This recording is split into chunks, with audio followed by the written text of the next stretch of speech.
Hello, my friends. Happy New Year. My name is Matthew. This is Matthew Reads and Writes, and in today's video, it's a new year, and I have a brand new J-pop haul to share with all of you. This one isn't quite as big as my last one. There's only 18 items this time instead of 20. But it's full of some really exciting items that I can't wait to share with all of you. So let's get started. Starting things off, we have some items from L'Arc en Ciel. The first of those is their 1993 debut album, Dune. This is the 10th anniversary edition of the album. And it's a very interesting album, to say the least, because it isn't quite as polished as L'Arc's later releases, but you can definitely hear the spark of what they would become on this record, and there are some really great songs on it. Hyde's voice is absolutely incredible.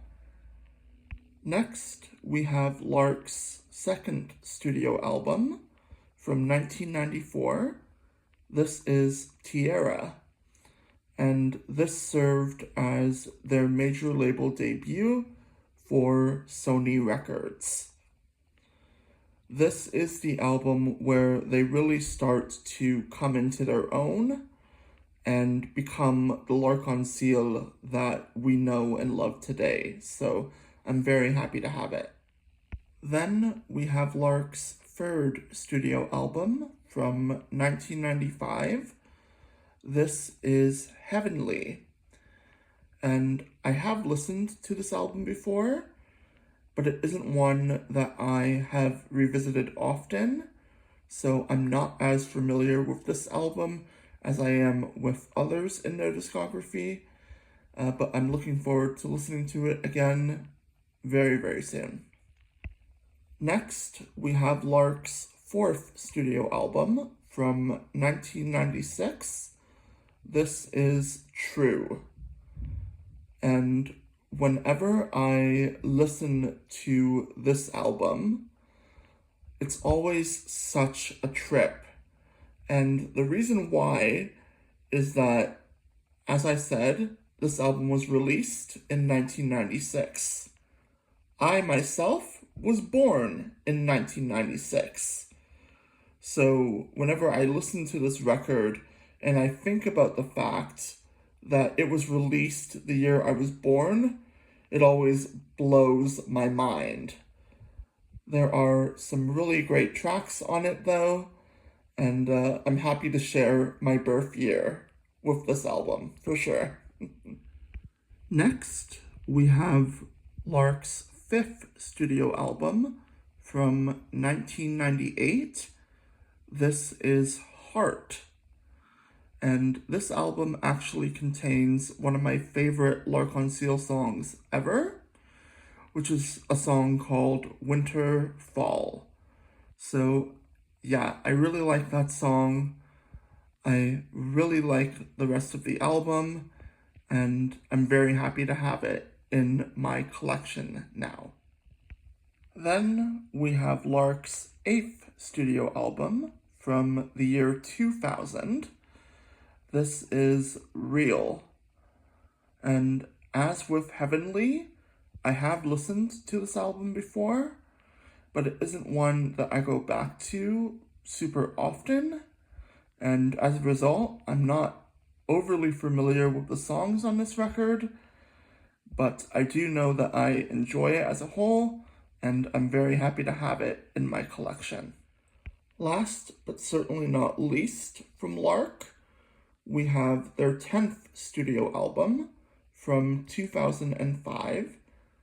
This is Awake. And this was actually the second ever full-length album of L'Arc's that I listened to. So it has a very dear place in my heart.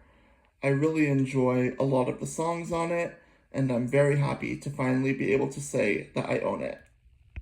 Moving on, we have a couple items here from Kodakumi, and the first of those is her Double Face Inside album. This is the CD plus DVD edition of the album, and it's meant to represent the softer, more intimate, more personal side of Kumi's personality. I really do like a lot of the songs on this record, and I have for years, but it is also very bittersweet for me, and I'll get into the reason why when I discuss the next item. Because you can't have Double Face Inside without also having Double Face Outside. As with its sibling, this is the CD plus DVD edition of the album, and it's meant to represent Kodakumi's more aggressive and confident persona. So a lot of the songs on this are very upbeat, they're very energetic, and for the most part, they are very enjoyable. But I did mention that the Double Face release is a bit bittersweet for me as a fan of Kodakumi, and the reason why is quite simple. This is the release that I feel really started her oversaturation in the Japanese music market. Kodakumi, after this, released so many albums that my head basically spun, and she released them in relatively quick succession with a tour in between each of them. So yeah, that does make it a little bit bittersweet for me as a fan. I do wish she had focused more on quality than quantity, but nonetheless, I was very happy for the most part with both of these albums, and I'm very happy to have them in my J-pop collection. Moving on, we have some albums from the legendary M-Flo, and the first of those is their debut studio album, Planet Shining.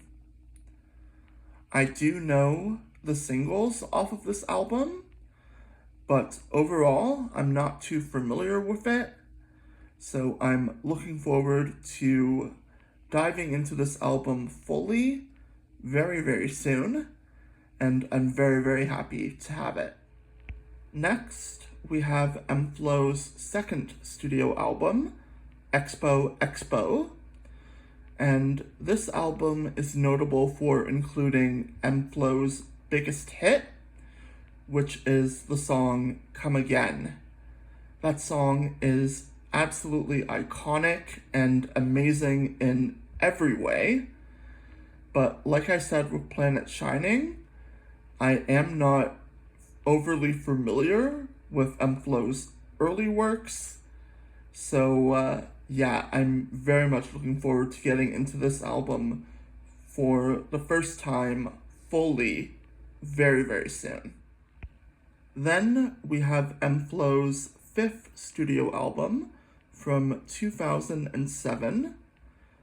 This is Cosmocolor, and this is the CD plus DVD edition of the album. This album is notable for being the final album that they released as part of their Loves series, and it is the final Loves era album that I needed to complete my run of those albums.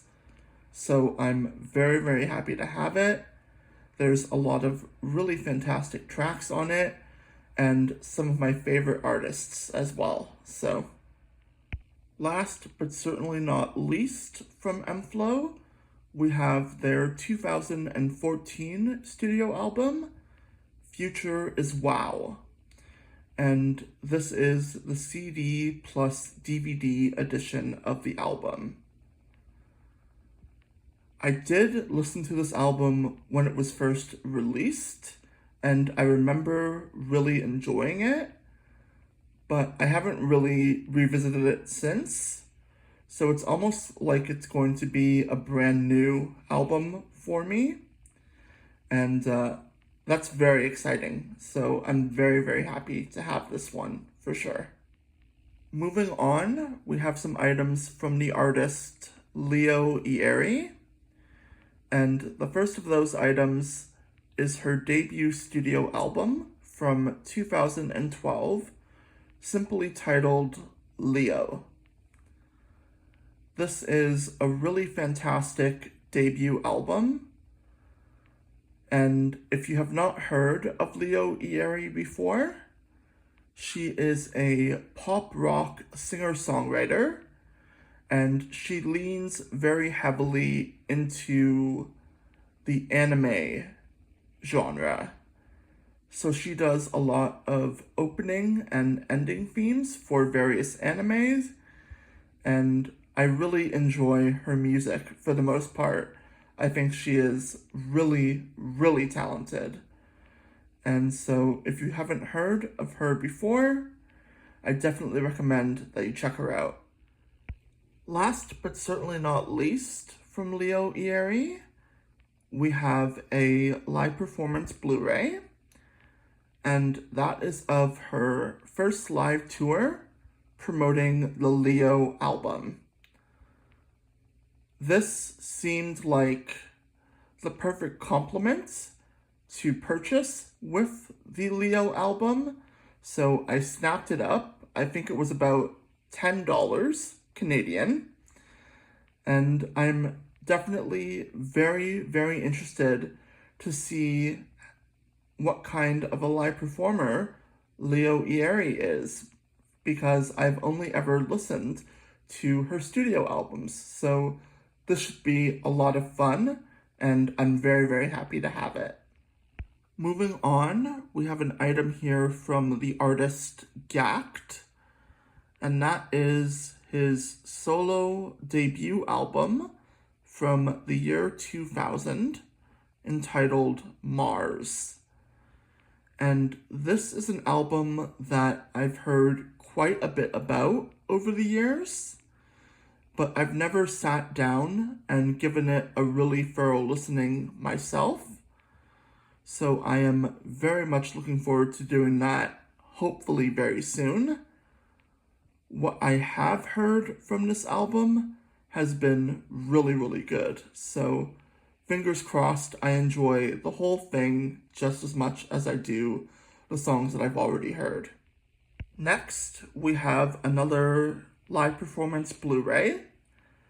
This is for the group Baby Metal, and it is their Live at Budokan Red Night and Black Night Apocalypse.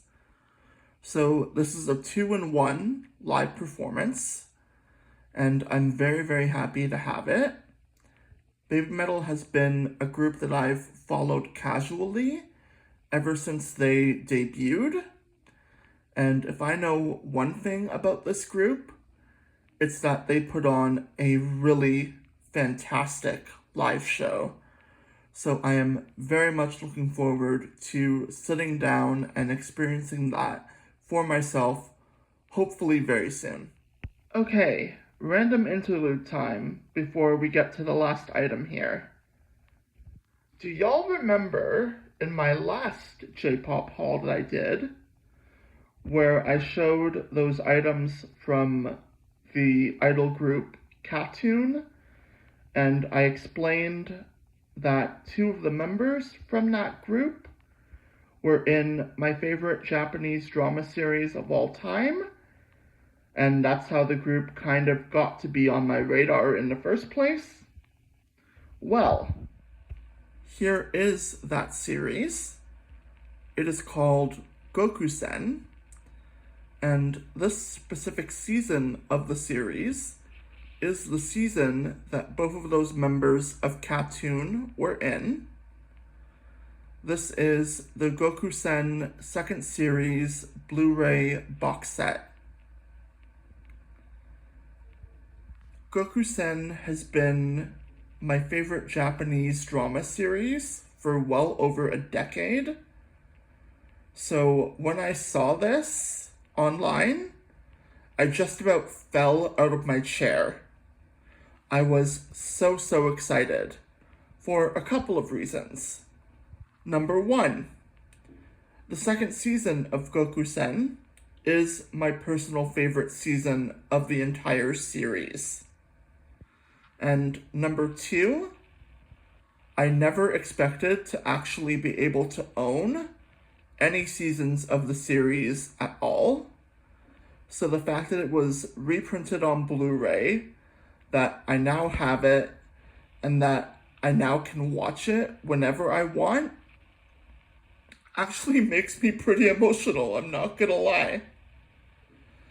So yeah, I'm absolutely ecstatic to be able to have this. And if you are at all interested in watching what I consider to be one of the best Japanese drama series ever made, this series in its entirety, all 3 seasons, is on Amazon Prime Video. So be sure to check that out if you guys are interested.